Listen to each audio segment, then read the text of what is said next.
Tobin and Sean Levine on the BetQL Network.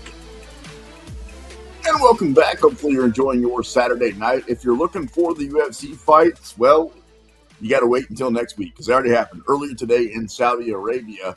Knockout Robert Whittaker in the main event. Really fun card, actually, all the way up and down. Brendan Tobin and the Sports Machine here to talk about it with you on the BetQL Network.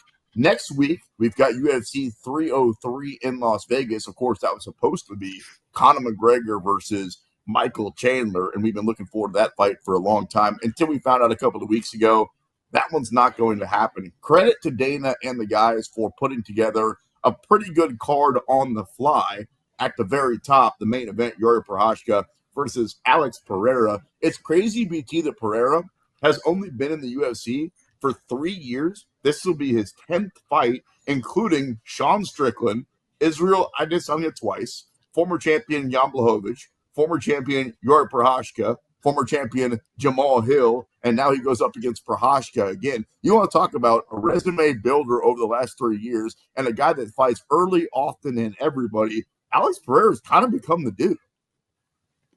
He really has, which has kind of been to why I almost feel like to a degree he's underappreciated with what he's doing right now, because I think there's, some real conversation and belief that, at one point he's going to go up to heavyweight and probably try and become the first ever 3-division champion. And I don't know if you can down him too much. I mean, I know Tom Aspinall is going to be a tough tower to get to fall, but man, he's been unbelievably impressive. And the thing that's great about Pereira is genuinely feels like he needs just a whisper of a mistake and you're done for. And that's the thing. Like when you look into this matchup, they had a great back and forth, Yuri and Pereira, the last time that they fought, but it just took one slight mistake, and whatever the hell is made out of that left hook, I don't know what it is, but it's among the best we've seen in boxing or MMA, because it obliterates fools and they just don't seem to know how to react for it. I get that the last fight had a little bit of controversy with an early stoppage, but let's be honest, dude, usually when you take that weapon, usually it's going to head towards a really, really bad direction. So he's tremendous. It's been an incredible run for him.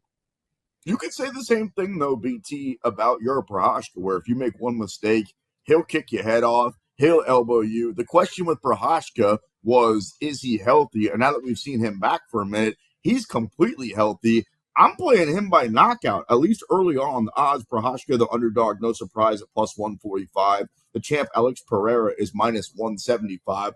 Clearly, both guys can knock each other out. The 5 rounds makes it probably a little bit more likely that it doesn't go all the way to the cards. I think I'm going to play. I don't have the official odds right now. Something tells me I'll be able to get 8-1, 10-1. I'm going to play Prochazka to knock him out next Saturday night. Look, it's a possibility. He had success in their last fight. He did. I mean, I think you could probably argue actually he was probably winning the majority of the fight. But the thing with Prochazka that worries me about this is he's such a wild card and the way that he strikes. And I just think that when you have just a patient assassin like Pereira, you just can't throw your body and caution to the wind. And I just think that that's inevitably going to happen with Yuri Prochazka, because that's what makes Yuri Prochazka. So I'm just worried about that aspect of the matchup. He's definitely capable of winning the fight. I'm not saying that, that this is a big gap. I just worry about, I'm going to do the crazy flying Superman punch. Boom, I'm over. That's what I'm worried about up against the cage. But Prochazka, what's been impressive is he started, he was on the Pereira track too, but then we got to see other elements to him. Like we saw him against Glover go back forth in a dogged fight where he really had to dig down late.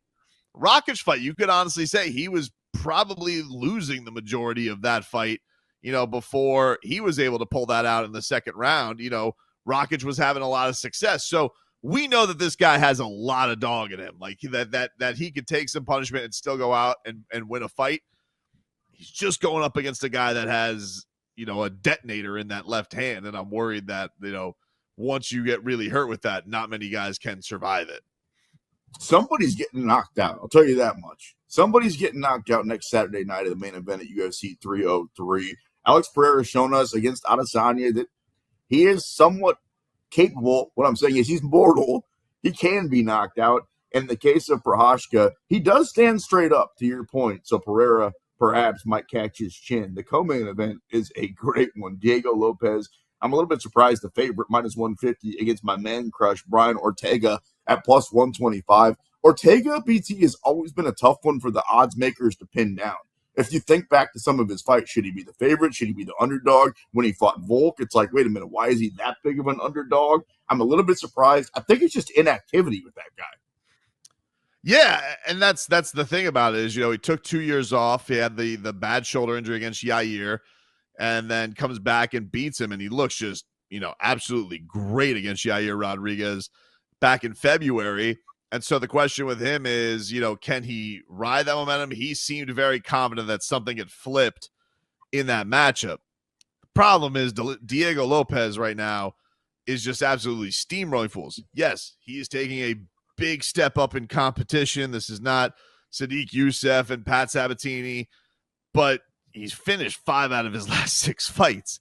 He's been an absolute monster. And so, yeah, Ortega's going to have to be on his game. This is not going to be one of those where, he could slow roll it. And the only thing intangible wise that I'm worried about is he doesn't seem that he wants to stick around at 145. And I'm guessing that's probably because, look, even if he wins this fight, how long does he have to stick around and wait for a title shot? Because we know that Max and Topuria are probably going to end up fighting for the title. And if it's not Max, then it's going to be Volkanovski. And so the top 2 guys are already decided at that. The top 3 guys are really decided the division. He's on the outside looking in. And so he's probably thinking to himself, let me have a great performance here, maybe move up to 155, which is probably not a bad strategy if you think about it, because, Islam's going to be looking for some new bodies and people who can actually challenge him. But it's just a matter, is he focused on the task at hand in this one against a guy who's been absolutely steamrolling right now, Diego Lopez? Now that you talk it out loud, it makes sense, because when you said it earlier about Ortega switching divisions, I was thinking, why? What's the point? There's a lot of killers, a lot of fun fights. But as you point out, he's already fought those guys, and both those guys are probably going to fight for the belt next. So if he wants to be champion, he might have to end up jumping weight classes. I wouldn't personally mind seeing him fight Maxian or something like that. But in the case of a guy like Max Holloway, he's got 10 different options out there. He's kind of like Conor McGregor, where he's the one with the cards in his hand right now, right? Where he gets to decide essentially who his next fight is against. So, yeah, very interesting spot. Although, as you point out, if Ortega wins, what does he do? Does he try to stay on a win streak and fight for the belt again at this weight class? Does he move up? Very interesting. Although, as much as I love him, I think Diego Lopez knocks him out, dude. I'm leaning that way too. I'm leaning that way too. I think that Lopez is he's been on such a tear right now. I too wish that we had a little bit more of T-City just to gauge whether or not what he is looked like in February, if that's what he's going to be now, and if he's really back to, if he's tapped into something different. But look, if he does have a great performance, 155 is kind of full of old heads right now that, he's an old head, but it's, he's not old. He's only 33, but been around for a while. But that needs some fresh blood, because after Islam fights Sarukian, unless Sarukian wins, then someone's going to be knocking on the door of opportunity there. Outside of Hamzat Chimaev, man, Ortega is just so frustrating, because I guess we've seen him a lot longer in the octagon. He's been in the promotion for years, but just doesn't fight very often. Brendan Tobin, Sports Machine, Sean Levine on the BetQL network. A fight earlier in the show you said you're looking forward to next week is Ian Gary versus Michael Venom Page. Another one where I think they got the favorite wrong. Ian Gary's the favorite right now at minus 120. I thought MVP not only was really fun in his walkout in his first UFC fight, but also looked pretty good. I understand why. Yeah, but I think there's also, people really do believe in Ian Gary's talent. I don't think that he was very impressive his last time around against Jeff Neal. His Neil Magny fight was much better. But he talks a big game. He's only 26. It's been a lot of social media stuff that he's had to shield himself from or get the distractions away from. So I think for him, it's just a matter of like, can he take this moment against a guy in MVP who is a UFC newcomer, but he's old. I mean, he's 37 years old. You're almost 10 years his junior, if not more. So can Ian Gary use this as his launching pad? Because I think stylistically, this can make for a really, really fun fight, or it can make for a really, really boring fight, because both these guys have that, distance striking style. So that can usually either make for fireworks, a highlight reel, or it could be them staring at each other for, a long way. But I think the thing that they both need is a highlight moment. MVP, if he's going to do anything in the UFC and be an attraction in the UFC, this is the fight that he's got to do it with. Ian Gary, obviously being the age that he is, there's not as much pressure on him because, 26 is very, very young. But there is pressure because people, hey, are you the real deal or are you not? Like, can you hang with, you going to be amongst, the Shavkats, and are you going to really be a contender at 170 pounds? Or are you just, this Conor McGregor wannabe? So it's to me the most interesting fight as far as stakes are concerned, just because it feels, for careers, there's a lot on the line for both of these guys in this matchup outside of, obviously the title fight. A title fight's a title fight, but this is as big as it gets. And to your point about MVP needs to make some highlights inside the UFC octagon, yeah, he had a bunch of them. I mean, if you just YouTube Michael Venom Page and Bellator, he was really fun, right? Before, after, during the walk, knocking people out, talking smack. There was a lot of really fun highlights. But kind of like Michael Chandler, when you come over to the octagon, to the biggest promotion, at that point, you got to go out there and make your own new highlight reel for people to go, yep, this guy is legit. This is where he belongs. And to Michael Chandler's credit, I would say he has, even though he's 2-2, 3-2 in his 5 fights inside the octagon. There's been a lot of highlights, including when he kicked the face off of Tony Ferguson.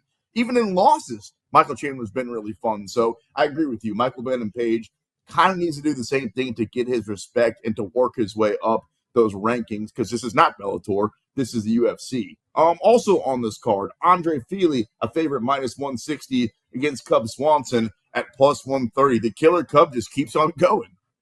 Love him. He is, Cub Swanson. You put him on a card. At any point, you're going to tune in to see what he could do. He's one of those, I think, underappreciated guys, who really pioneered in some of the early cards of the sport. Oh, no question about it. I would say borderline Hall of Famer in Cub Swanson. Clearly not what he used to be, but a great fighter there for a really long time. Charles Air Jordan -135 fights Silva. Joe Pyfer on this card -270. Damn, a big favorite, BT, -275 against Marc-Andre Bilal at +235. You playing Joe Pyfer? I mean, it's tough to make money on. I'll have to see what the odds are next week to probably, take him by knockout to be a little bit more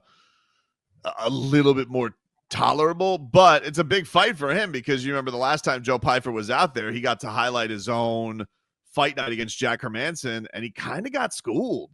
Jack Hermanson really vetted him and basically, gave him an entire fight of teaching him the lessons, because there was a lot of hype train behind Joe Pyfer. So big bounce back opportunity for him. So I'm sure he's hopeful and going to be gunning for a big highlight reel knockout to get him back on that fast track. This is a good card. It went from being a Conor card to a good, kind of fun, solid card. The Karate Hottie, I see she's on there. Michelle Watterson, an underdog again, +160 against Jillian Robertson at -200. I'm willing to pay the 2-1 or the 1-2. I'll pay the -200 for Jillian Robertson next week. Yeah, Jillian Robinson's look, they call her the Savage for a reason, dude. Like, whatever you're going to be able to get her by sub in that one, that's probably where I'm going to be leaning to. And while we're talking about the ladies in the octagon, hey, ladies, Mayra Bueno Silva is a favorite at -195 against Macy Chizon. So, again, we went from a Conor McGregor card and a bunch of other fights to Alex Pereira -175 against Yuri Prochazka for the belt, part 2. Diego Lopez, who's been on a roll, beating people up, -150 favorite against Brian Ortega at +125. T-City underdog money next Saturday night. And then Ian Machado Gary minus 120 against Michael Venom Page, even money at plus 100. We've got one final segment coming up on the show. I want to revisit BT's nervousness for Game 7 tomorrow night. We'll give you the official odds in South Florida. I cannot believe what they are. And we'll talk a little bit more fighting because there's 1, 2, 3, 4, 5 title fights coming up, and we've got the odds for all of them. One more segment. We talk a little bit more fighting, and we try to make a little bit more money right here on the BetQL Network.